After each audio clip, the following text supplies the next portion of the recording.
據我所知咧，就即係喺幼稚園上堂咧，就一個老師最多照顧15個學生，咁我1比15就係即係咁樣嚟嘅。咁其實而家校長都係唔上堂，所以其實咧即係同而家即係委員會初步傾向嗰個咧，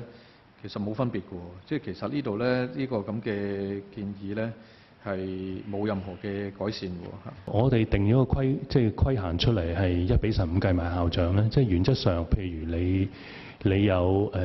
300個學生啦，移除啲嚇，咁你就應該有20個教師喺度，其中有一個係校長。如果嗰個校長唔教書，係19個要照顧300個學生咯，就係咁簡單。將來我哋就係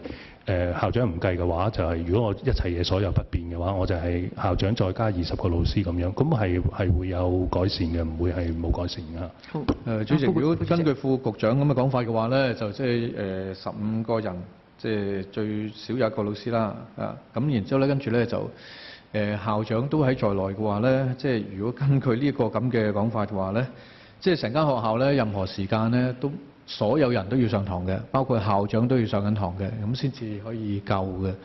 咁即係冇一間幼稚園會咁樣去安排嘅。咁所以其實咧，而家幼稚園咧自己都會係將呢個校長咧擺出嚟嘅。咁咧就好啦，咁咧所以如果副局長頭先個講法咧，即係話咧，而家根本咧係用一個好苛刻嘅一個標準嚟到去釐定，咁所以咧其實嗰個改善咧就唔係一個實質嘅改善，因為幼稚園已經自己本身咧都唔會咁樣做㗎啦嚇。